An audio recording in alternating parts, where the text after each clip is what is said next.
Good evening, ladies and gentlemen. Once again, welcome to With Jewish Youth.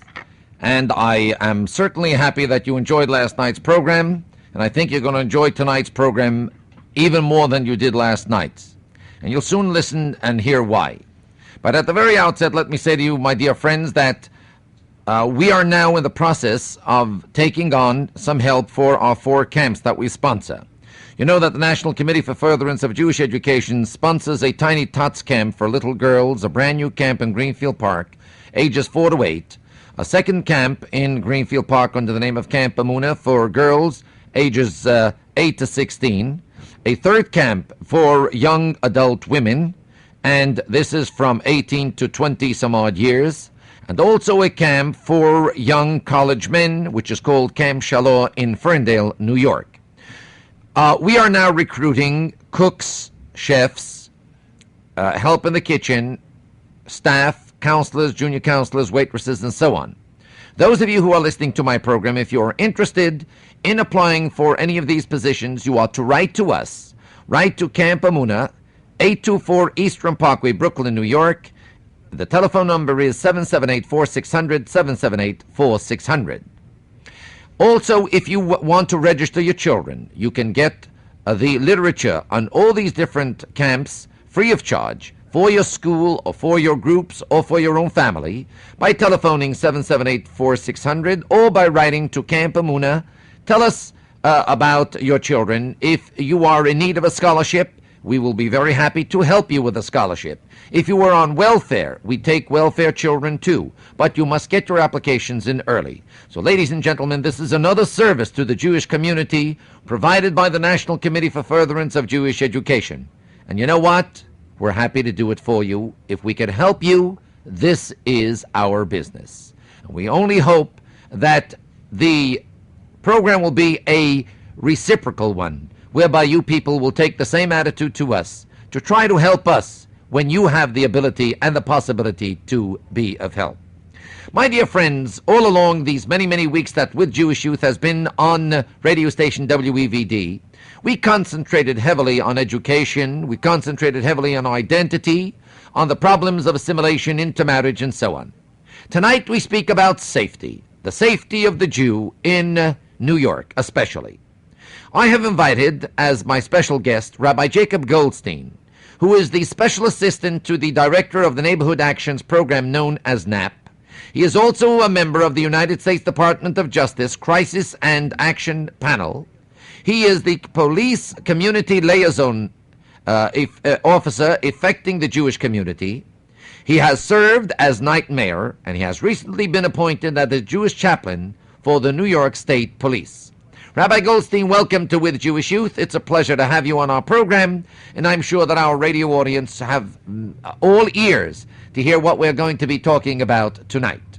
Let me start off by asking you, how does an Orthodox Hasidic young man like yourself, modern of course, but how does one get involved with the police department, and what is the role that you are now playing specifically in the police department?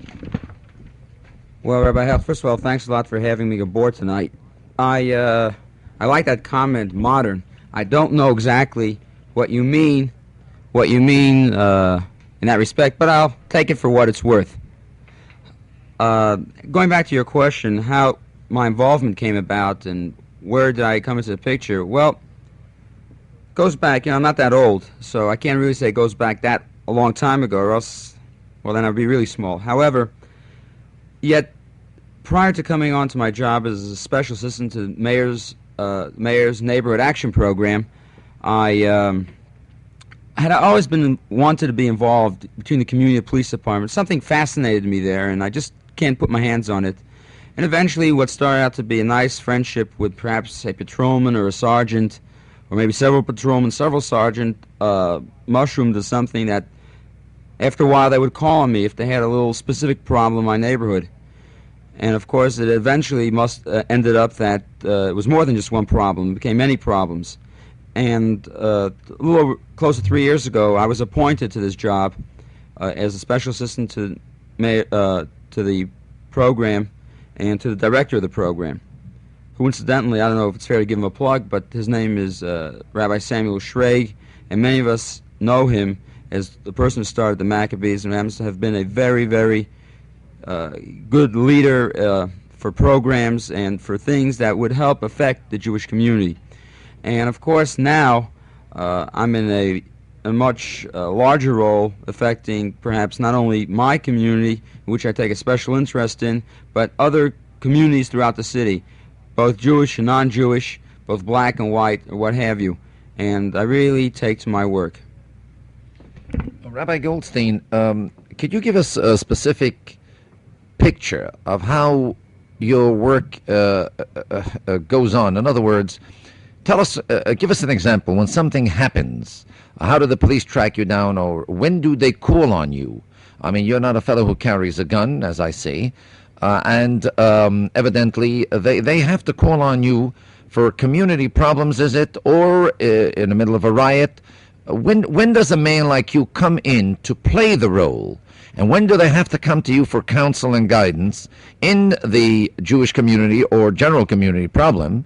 And how do you sort of get your message across and your plan of action?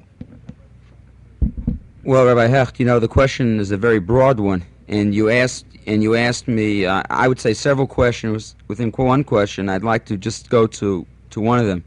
When you said, how do they get me? Well, you said I don't carry a gun, but if you look closely, I carry a beeper, and I wish I didn't have it sometimes. But putting that on the side... What is a beeper? Should I demonstrate? No, it gives me a message to be found. I can be found whenever needed, okay? What we do is, I guess in the police department, actually a policeman, if you describe him, I'm not a policeman, remember. If you describe him, his job is to see to public safety. Of course, if need be, he has to enforce the law. If by strength, it must be by strength. The idea always with a liaison is sometimes that before the problem occurs, let us solve it in an office or with a group of people prior to spilling out into the street, if that's what it calls for, whatever the problem may be. Many times, a question comes up.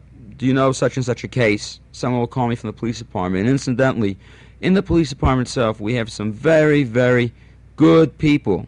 I should say excellent people. And I think we have to, right now, I think it'd be only fair and appropriate to thank several people for creating and making a person within the department, within the uniform force, responsible to Jewish needs. And we have to thank the police commissioner when he was yet the chief inspector under the old title. He saw to it to have a special person who could identify with the Jewish community, not just anybody, but somebody that the community would trust and respect. And I think the Commissioner Kai was very instrumental in this. We also have his chief of field services, if I believe that's the correct title, even though I'm worked them, I forget the name sometimes, Chief Lonigan, who again, a person who is very, very sensitive to Jewish needs. And just to make mention of one incident of his sensitivity, there was once an incident in the Borough Park area on I believe it was a Shabbos, and Chief Lonigan helicoptered to the scene from Manhattan to see whether the situation was that urgent. And it was a touch-and-go situation. He saw to it that here is a very high-ranking person in the police department, came to the scene and took a personal interest and even walked to a hospital where certain people had gotten hurt as a result of a certain incident. So there we see there is a very high sensitivity from the higher-ups in the police department. And not to mention, we do have a Deputy Commissioner for Community Affairs by the name of Roosevelt Dunning, and Commissioner Dunning is also a person that has who is very sensitive to Jewish needs. And now I'd like to mention the name of the person who is the person that is sensitive. His name is Lieutenant Abe Kushner, somebody that's now to many synagogues, to many neighborhoods, to many Jewish groups is becoming a word synonymous. Say the word police, and they say Abe. So we do find a very, very strong sensitivity. The police usually are people within the police department that know me or need me. They know where to get me when the time comes, whether it's my home. Unfortunately, my wife is probably listening, and she doesn't like it that much, but what can you do? I guess it's to save a neighborhood, and she knows that's my interest, and to do good for people, and whoever they may be. So the phone rings, and they know usually where to reach me in my office, and I'm usually ready to go and to do service. Many times, however, it's quite interesting. A lot of problems can be solved with several telephone calls. A call here and a call there can avert what usually can end up being a very serious confrontation. It's just sometimes just the lack of knowledge or the knowledge of knowing how to go about a scene. When that's how we find a lot of our problems are solved and cured. And I would say the Jewish community is quite cooperative. Well, it sounds good, and I agree with you that a little common sense can sometimes save a day and save the lives of a lot of people. Rabbi Goldstein, I just want to set you straight on the start of this program. I know you know it because you listen to it, but you see that we're always frank on this program. We speak our hearts as it is, open and above board. We don't pull any punches, because this is not a political program. It's a program to inform the people of what's going on and see if each program cannot do some good for humanity and for society. I want to ask you a very, very serious question. It has been said that there is anti-Semitism amongst the police, which means that if any time that a case comes up pertaining to a Jew, and especially a religious Jew, they're going to really, really give him the works. They throw the book at him. No courtesies, no considerations, and so on. And it's sort of, they felt that there is this central thread that keeps weaving throughout the police department, wherever police are. Now, this is a very heavy and serious accusation. Is this true? How have you found it to be from your experience and from the work that you've been tied in with the police department?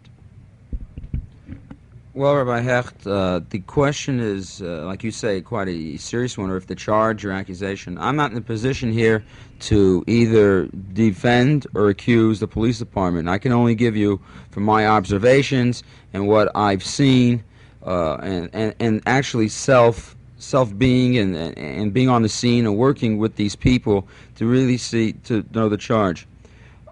Anti-Semitism, is shown two ways. It could be subtle and it could be very blatant.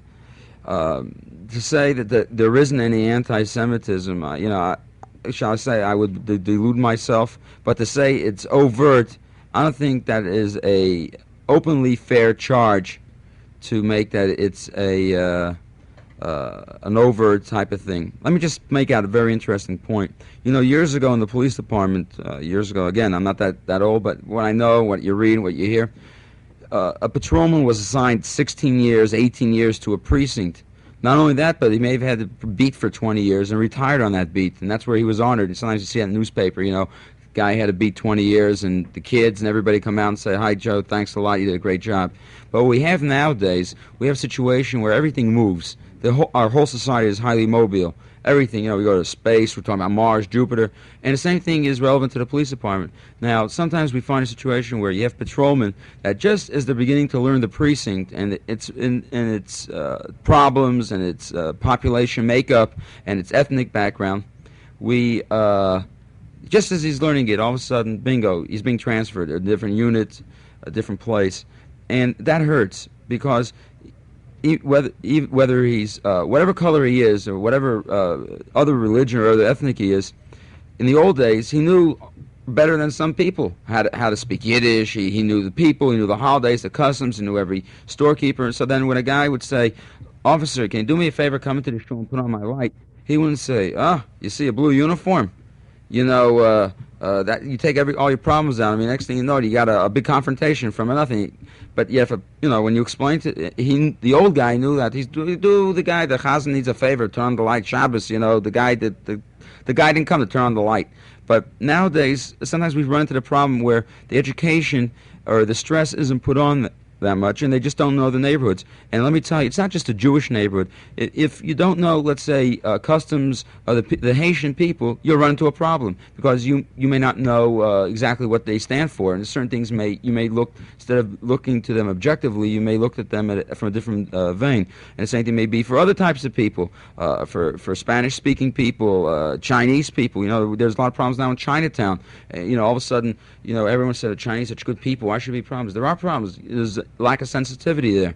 So, just to make a blatant charge, I don't think it's fair. And I would say there's been a fantastic, again, like I said before, from the top, even from the lower guys. I mean, it's not only fair to say from the top, but across the board, from the patrolman all the way up to the generals, as you would say, the top people. There's a considerable good deal of cooperation, and there are examples of that. And I don't know if you want me to elaborate on these examples now, or whatever the story is. No, I want to cover more territory with you, and so we'll see how much time we'll have left towards the end of the program, maybe to throw in some of these things. However, I do understand what you're saying, and I do realize what the problem is, and I should certainly think that this is the kind of a problem that could be and should be nipped or handled from all the way up down, rather than from down up when it gets out of hand. And it's good to know that there's somebody like you around. But let me ask you this. You don't feel, evidently, that there is any anti-Semitism from what you've just said. It's just that the cop is not there when he has to be, or they keep shifting him around. But Rabbi Goldstein, maybe they should shift him. Why do they shift him around? What you said makes a lot of sense. I remember when I was a little kid, we loved the cop on the street corner. We called him by his first name. He knew us by our first names. Why do they institute this system of shifting around the police so very often? Is it because of the graft, or is it because of the corruption? Well, Rabbi Hecht, again, some of the questions you've posed to me, I think some of them would be fair to be asked of people within the department. I'm not the qualified person. You'd be better off asking them, perhaps as a police commissioner, why you do certain things. But what I would like to do is just go back on one of the other things you just said before, that I said that there's no anti-Semitism. No, I did not say that. I said there's no overt anti-Semitism. Like I said, it may be subtle. Or sometimes you do find it, but, among 35,000 people, you can't say everybody's perfect, and I don't want to defend or attack anybody. But what I do want to say, what I think about the shifting is there's a certain emphasis now put, we're all high-moving, neighborhoods change, people change. There may be something like they have in Israel. In the Army, everybody serves on a different front, so that way you know everything. You serve in the northern front, the southern front, in Jordan. So that way if they ever need you, then you know exactly what's going on. You just don't come to a blind neighborhood. I think there's several reasons for wanting to move. First of all, a lot of policemen live outside of the New York City area. So many of them want to be closer sometimes to the boroughs, at least to the closest borough that's within their range. Some policemen like to work in safer neighborhoods, although that's not a fair thing to say. But some of them, or some policemen enjoy a big caseload. Work hard, a rough day. Some people, like to do the job, and if it comes, it comes. It's just different types of people. But a reason for it, it's hard to say as to why, in my opinion, they move around. But again, within the police department, there's also, I think, this type of thing. It's good to give them mobility, and let them know a little bit of, the whole city, which is good. There's nothing wrong with it. But of course, from my point of view, there is, maybe perhaps your point of view, like you just pointed out, there may be this a lack. And we do need a policeman to stay around with us, especially if he likes the neighborhood. Stick with us so that we can have your services all the way through, and us all that much better. I would like to go on and ask you this.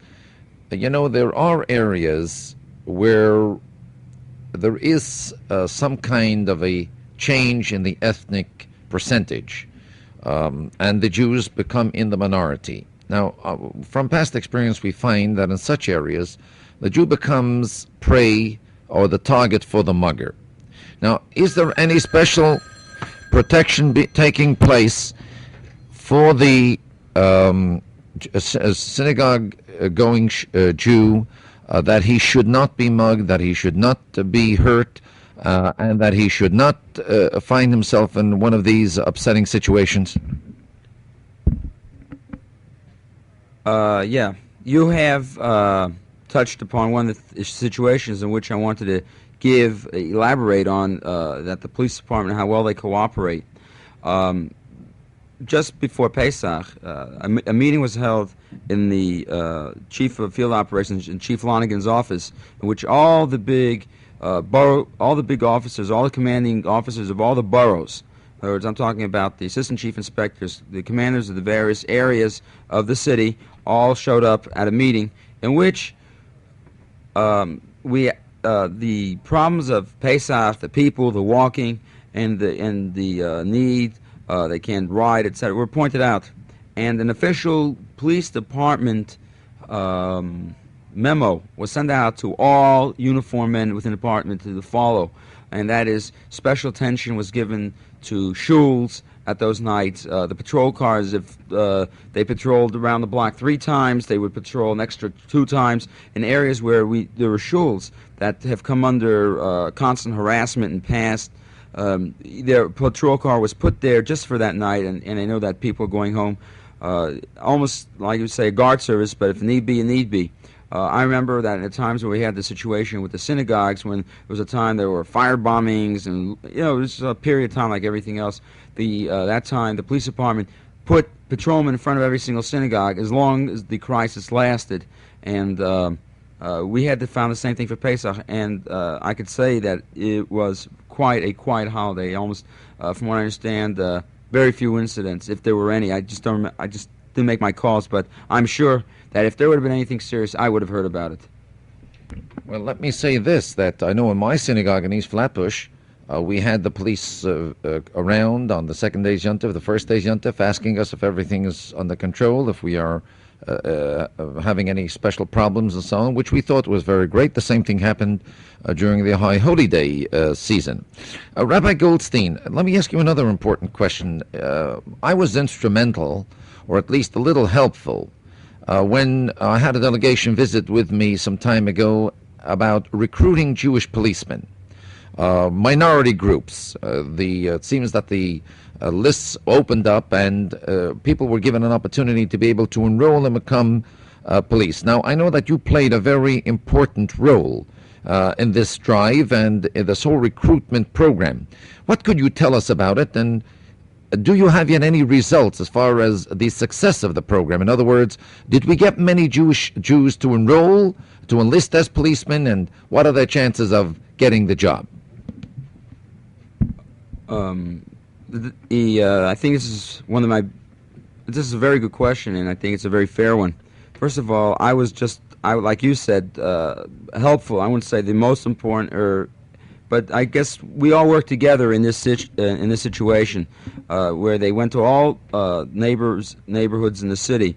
I think we have to take a moment here. One thing I'm pretty good, I think, is names, at least remembering them. I don't know how much better I'm good in other things. And there are 2 policemen, I think, that we all here in the Jewish community in the city of New York ought to take our hats off to, and that's a policeman by the name of Lou Burns and Barry Lichtenstein, who literally spent nights, and I mean nights, I'm not talking about 8 o'clock at night, we're talking about 1, 2 o'clock in the morning, for months, trying to at least get some Jewish recruits into the department. And they really worked hard, and believe me, I tell you, they work hard. And they went to all segments of the Jewish community, from the Hasidic people in Williamsburg and Crown Heights to the more modern, et cetera, et cetera. And they really went all out to try to attract. And believe me, that when it came to take the test, they were about 40 or so to take the test, not on Shabbos as it was given to the rest of the department, but on Friday. And I understand that there were some people that passed, and now the ball game is in the commissioner's lap, how to make the accommodations, as it's got to be a fair exam, and you just can't exclude them, just like the laws of the land are. And it was quite a drive, and these people deserve a big thanks. Also, there's one other person that deserves a great thanks who helped out a lot. And he's also not in the police department, but a lot of people here in the city know his name is Lou Weiser, a person who was once in the police department and is still active in Jewish affairs in the police department and is active in Jewish affairs in the city of New York, period. And he really went all out of his way also to help promote this thing and to really get this thing going. As he said, listen, the Jews also need a fair shake of the department. After all, we still are 3 million in the city. Lou Weiser happens to be one of the co-editors or co-columnists with me in the Jewish Press, and I would like to remind my guests of my radio audience to read my column this week in the Jewish Press. I hope you'll find it interesting. I would like to say that this certainly was a most fascinating situation, and to find that we do have people in the higher-ups who are doing things that you don't even know about. Now, a man like Rabbi Goldstein works quietly, and he's not out in the forefront, but he's a man who gets things done when they have to be done. And now you take this police recruitment drive, and I'd like to tell you, incidentally, Rabbi Goldstein, I never told you this, but I did have a shaila, a rabbinic shaila, which I called Ramesha Feinstein about. And this was where one young Orthodox fellow was going to enlist as a policeman, and he asked me, what do I do? They tell me that a policeman must carry his gun at all times. He says, what would I do on Shabbos? He says, I can't carry a gun with me on Shabbos. So I called Ramesha Feinstein. Ramesha Feinstein was quick to tell me that I shouldn't worry. Let him get the job first, and we'll work out a system where they'll let him wear a gautel instead of his gun on the Shabbos Day. But I know that what you said is so very true. These boys did work very, very hard. Before we sign off, we haven't got much time left. Rabbi Goldstein, tell me this. How is the cooperation of city government when it comes to these problems pertaining to police, and what have you found has been the cooperation of the DA's office? All right. Well, as far as city government goes, I guess I can speak for myself. You see, it's quite good. The city government wants, we can't say the police department is not part of city government. It is. Actually, I would think it's the most ever-present form of city government that exists, because the policeman ultimately gets involved. If the person is sick, he ends up being a doctor. You need a sanitation problem, you call a cop. The policeman is always there. However, I would say that the city government, or you would say the mayor's office, a place like that, they want the cooperation. They do want to see that the community, the police, the mayor's office, everybody works together harmoniously. In fact, that's what the NAP office is all about. But this is not an NAP session. That's better for the bigger experts to go into, or myself. But this is not the session. As far as the DA's office goes, well, I don't want to pass judgment here one way or the other, but I say that I think we ethnic Jews ought to get a better share, a better shake of the action from within the DA's office. I personally feel that there's not that kind of identity there, and they do not have the feeling or sensitivity for the Orthodox, or I should say the Hasidic Jewish community. And sometimes I wonder if they have for anybody, because the whole criminal justice system is just a weird one. But I personally am involved in several situations with the DA in which we had a pretty interesting situation. I'm not going into which DA from which borough, but this is a situation that did exist. Rabbi Goldstein, I know one thing. I'm going to get a call right after the show. They're going to demand equal time. All right, maybe we'll give it to them if they deserve it. Let me just ask you one final question. I only got about half a minute left. In your personal opinion, would you advise young Jewish Orthodox men, who of course are going in for a livelihood, to take on the job of becoming a policeman in the city of New York? Again, let me just say, if it conforms, if a system can be worked out al pi halacha, according to Jewish law, and the Jewish law, not just a Jewish law that somebody's going to say this can be done and this can't be done. Sometimes a situation which we find again, this, by the way, is very important. I don't know how much time you have left, but I think this is very important because they take interpretations of various rabbis, and you and I know good and well that certain interpretations that people will give will not be the same interpretations which we will give, and that could run to a problem. But if it can be worked out the way you and I see it should be fit, and it could work, I think it's a very good place that we can have what I would call our own people, I mean ethnically and Jewishly there, because they can really be of assistance to us. In fact, I know of one incident where we have now a Jewish girl in the 7-1 precinct that speaks Yiddish and Hebrew, and has been of an asset, a great asset to the police department